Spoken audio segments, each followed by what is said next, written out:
আমি বেদখল উচ্ছেদ আজি পশ্চিমবঙ্গ হলে শিল শাকুত আমার মহিলাই উলঙ্গ প্রতিবাদ করব নালাগে শিল শাকুত আমার মহিলাই উলঙ্গ প্রতিবাদ করব নালাগে আজি পশ্চিমবঙ্গত হওয়া হলে আজি অসমৰ বিভিন্ন ঠাইত যি অবৰ্ণনীয় অত্যাচাৰ হৈছে ইভেকশ্যনৰ নামত আপোনালোকে আচৰিত যে এইটো হৈছে মমতা বেনাৰ্জীৰ এই তৃণমূল মই আজি আপোনালোকক ধন্যবাদ জনাম যে 350 গৰাকী মহিলাই আজি তৃণমূলত আপোনালোকে যোগদান কৰিছে এনেকুৱা এটা মহান দলত যাৰ চিন্তাধাৰা এনেকুৱা বিজেপিৰ চিন্তাধাৰা কি আপোনালোকে নিজে দেখিছে বেটি বচাও কৈছে বেটি পঢ়াও কৈছে কিন্তু বেটি কোনে বিজেপিৰ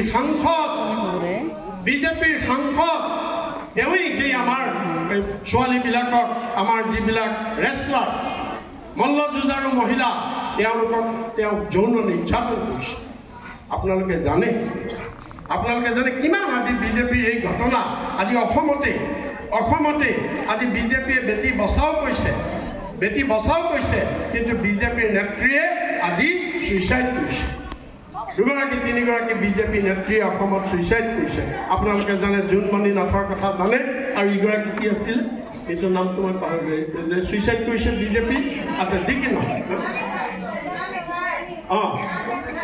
জোনালী আপোনালোকে জানে এই অৱস্থা হৈছে গতিকে এইকাৰণে আজি আপোনালোকক মই ধন্যবাদ জনাইছোঁ যে আপোনালোকে এটা শুদ্ধ দল আপোনালোকে বাছি লৈছে ইয়াৰ পিছত আপোনালোকে আহক মাটি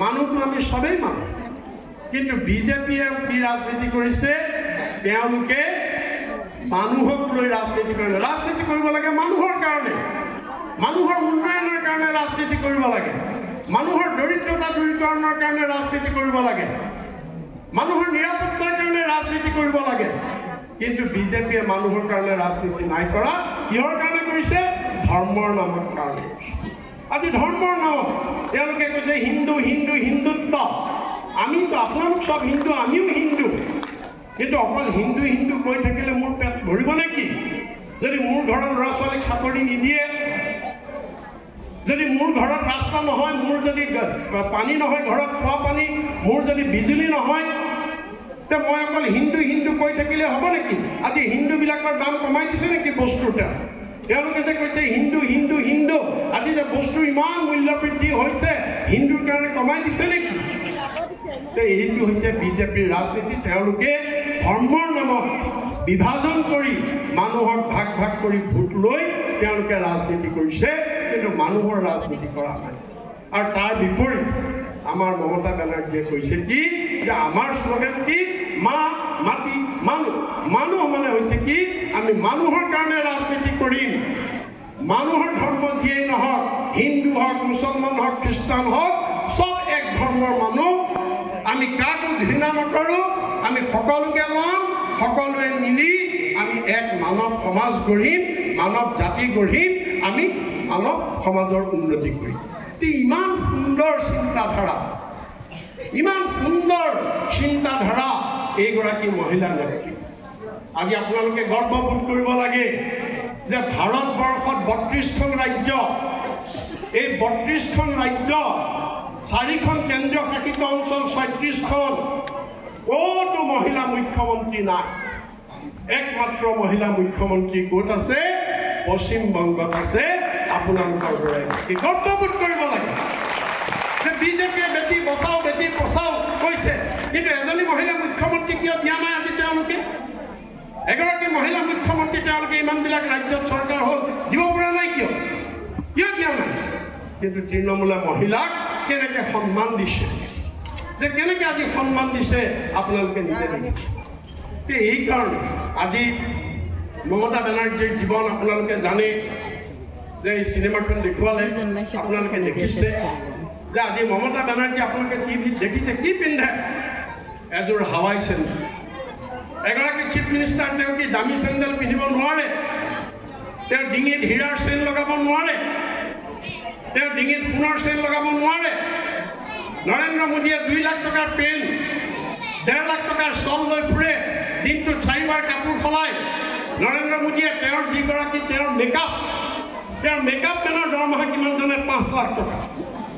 নৰেন্দ্ৰ মোদীৰ মেকআপ মেনৰ আপোনালোকে মন কৰিছে নাই নাজানো, তেওঁ ধুনীয়াকৈ তেওঁ কোনদিনা কোনযোৰ কাপোৰ পিন্ধিব লাগিব, চুলি কেনেকৈ ৰাখিব লাগিব, দাড়ি কেনেকৈ ৰাখিব লাগিব, পকা দাড়ি কেনেকৈ সমানকৈ কাটিব লাগিব, প্ৰত্যেক কথা তেওঁ 5 লাখ টকা দি তেওঁ মেকআপ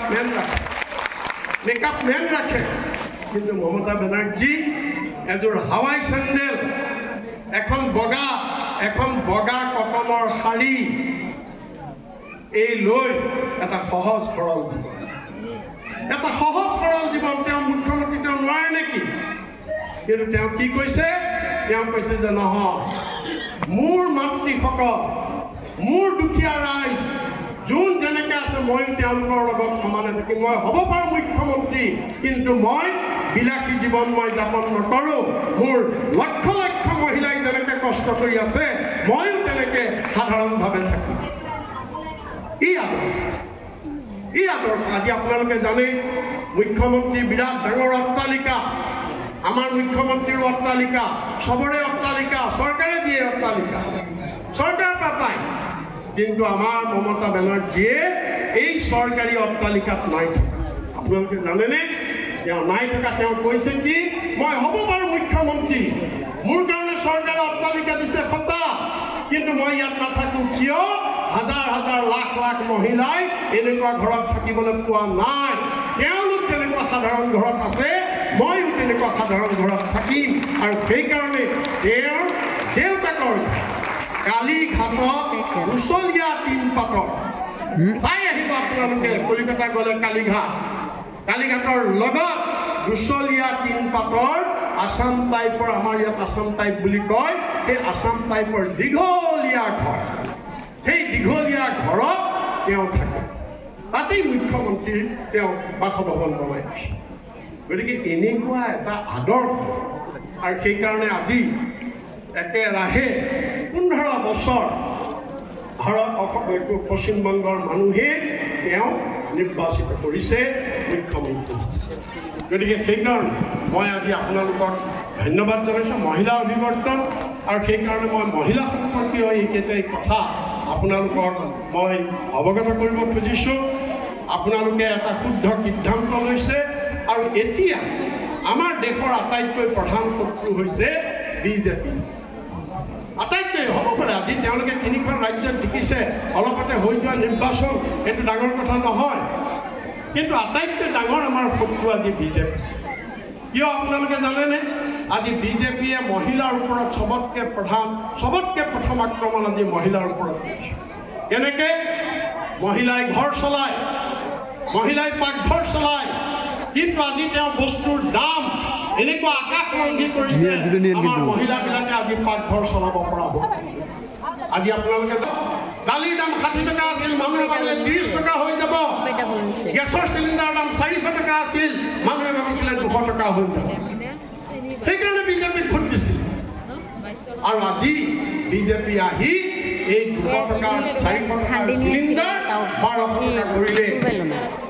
আজি দালি 120 টকা কৰিলে, মিঠাতেল 210 টকা কৰিলে, কেৰাচিন তেল 16 টকাৰ পৰা 120 টকা কৰিলে। প্ৰত্যেকটো বস্তু, বেজিটোৰ পৰা সূতাডালৰ পৰা যিমানবিলাক বস্তু আছে সকলোবিলাক বস্তুৰ দাম আজি আকাশলংঘী কৰিছে। আৰু তাৰ ফলত আটাইতকৈ বেছি ক্ষতিগ্ৰস্ত কোন হৈছে?